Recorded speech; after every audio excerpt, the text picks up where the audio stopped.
on NFL Live. Glad you're back with us. Some news out of Green Bay, where incoming team president Ed Policy made it clear that he doesn't see long-term deals for head coach Matt LaFleur and GM Brian Gutekunst, saying, quote, "None of them are up at the end of this year. We won't be doing anything going into this season."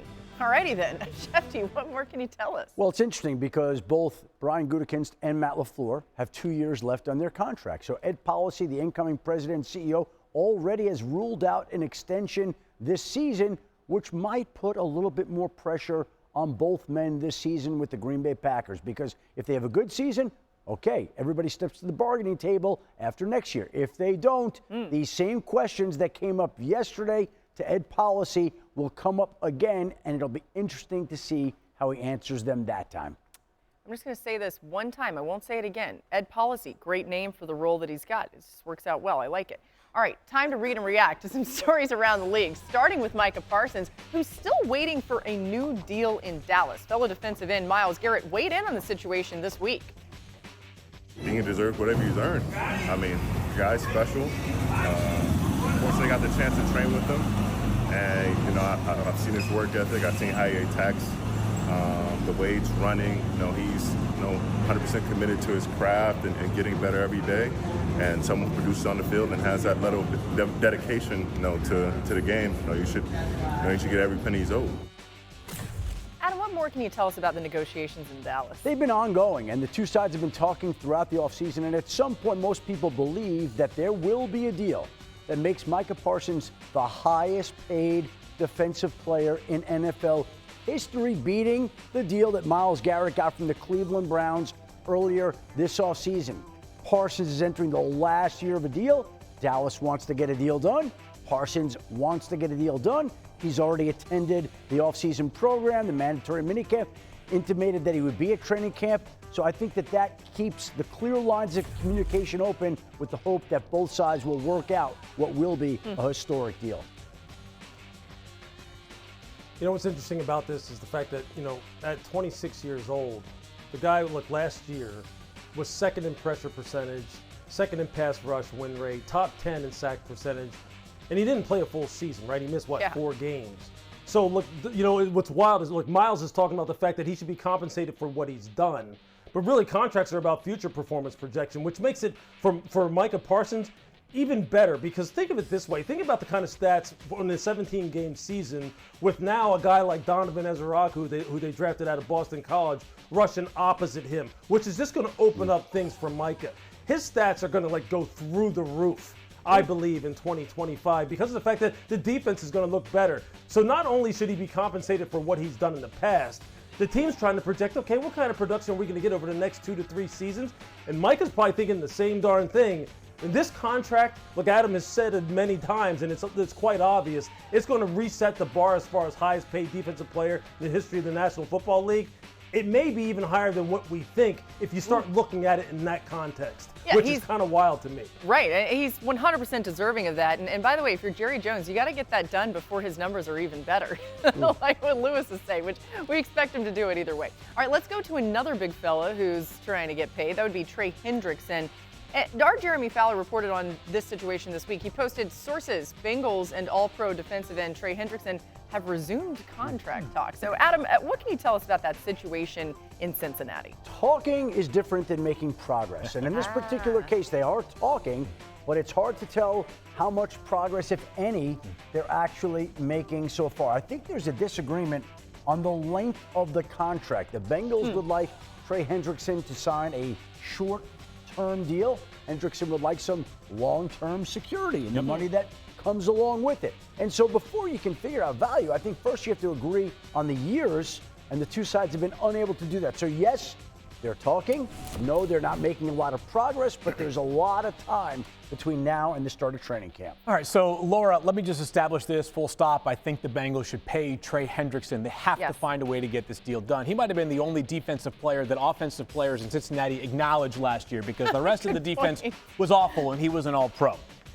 My point is to not say that he doesn't deserve the money. I'm trying to educate people and sort of canvassing people around the league about why this can be a more difficult deal to do, because if it wasn't difficult, it would have been done weeks or months ago. Right. Trey Hendrickson's 30 years old. He'll be 31 in December. Despite this incredible production, the NFL is always using comps. recent deals are of players that play a similar position, oftentimes in a similar age bracket.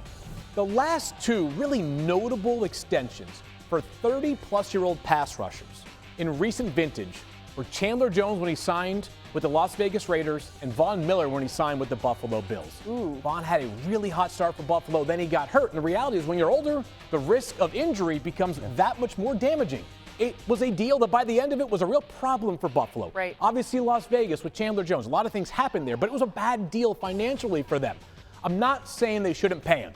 I'm just trying to maybe provide a bit of insight from talking to people around the NFL about why this thing might be trickier to do than maybe a deal like Micah Parsons should be, where to me, he's 26. He's 26. You find the highest paid edge rusher, you give a bit more than that, and you get it done. Played every snap. Hendrickson? Oh, no, he's a great player. Hendrickson. My opinion may be different from the Bengals, but if it was easy in the Bengals' eyes, it would have been done a long time ago. He leads the NFL in sacks, as you guys know, over the last 2 seasons, tied for second in pressures. But this isn't about what he's done in the past. It's about what could happen in the future. I hear you. All right, Giants quarterback room is growing closer. Here's Tommy DeVito on how he's bonding with rookie Jackson Dart. Me and Jax might go on Love Island. We've talked about it. So you really don't know what's about to happen. You guys watching Love Island together? We have. I can't say we do it every night, but from time to time when we get it off day, yeah, we watch it, we talk about it. I love the clarification there. Like, don't worry, we're not just like snuggled up doing this every single night. I haven't seen Love Island. Have you guys watched it at all? Schefter and I watched, last week Together? we watched 4 or 5 episodes. Yeah. Went over to Field's house. He's coming cute. to my house this week, and we're wearing our camping outfits to watch Love Island. That visual is one I wasn't expecting, but I might have needed it. Lewis, what about that Giants QB room? It kind of seems like an interesting one if you're a rookie to break into, right? Yeah, it sounds like fun. It looks like everybody's having fun. They're practicing handshakes, watching Love Island. Everybody seems to be getting along like it's summertime. Everybody's in a good mood. But quite honestly, look, man, there's a lot on the line for the Giants. There's a lot on the line for everyone. Starting, outside of the owner, everyone's up for review in New York once 2026 rolls around. So it'll be interesting to me to see how Brian Daboll really handles this as far as Russell being the starter. How fast does he bring along Jackson Dart? How does the season start? What kind of role does Jameis Winston play in terms of being that kind of sounding board that really good backups are? And then ultimately, what does Jackson look like at the end of this year? And what does the job security look like of the head coach and the general manager? I think there's a lot of serious stuff. It's all fun and games now, and it's all fun. But there's a lot that's going on right there for this football team, and they better have it right.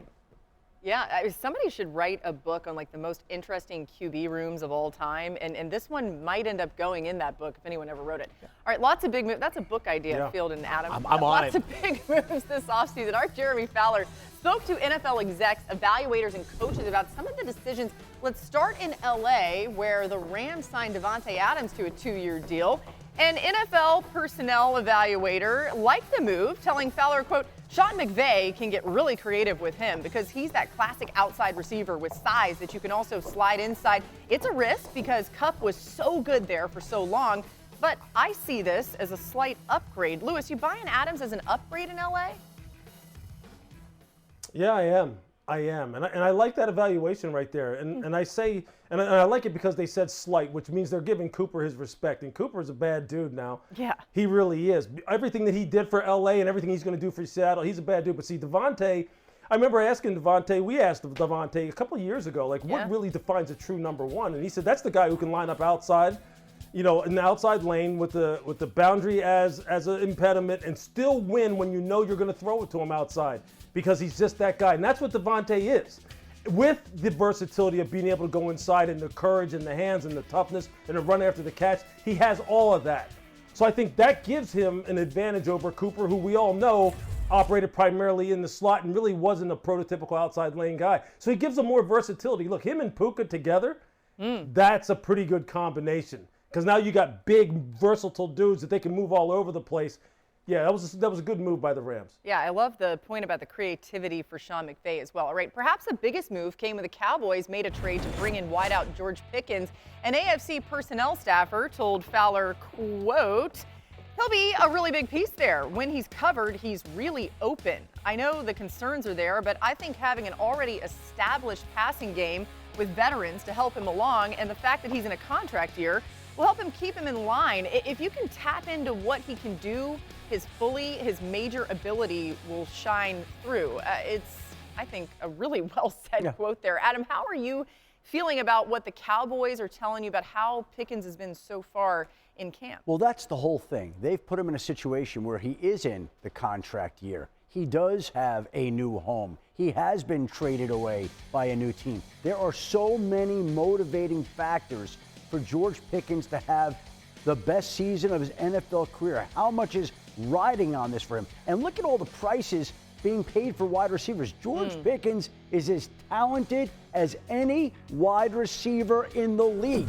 The question is, can he live up to that talent? And right now, he's in a spot where the Dallas Cowboys are going to give him a chance to shine, and it's up to him to really stand out. Yeah, it seems like CeeDee Lamb has a great chance to shine too, having him across from him. All right, the Washington Commanders made headlines when they traded with Houston for Laremy Tunsil. It's a move that helps solidify the offensive line in front of second-year QB Jaden Daniels. Now, one AFC scout told our Jeremy Fowler, he's still a top 3 tackle for me, and anything you can do to protect Jaden Daniels and load up while he's on his rookie deal is smart. They gave up a little more than I'd like, but I trust GM Adam Peters that he knows what he's doing there.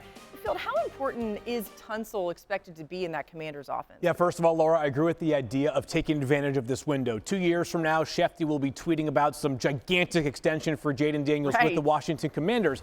I think this is an important part, though, of the evaluation. When you have a quarterback who is as mobile as Jaden Daniels is, people think, hey, mobile quarterback makes life easier on offensive tackles.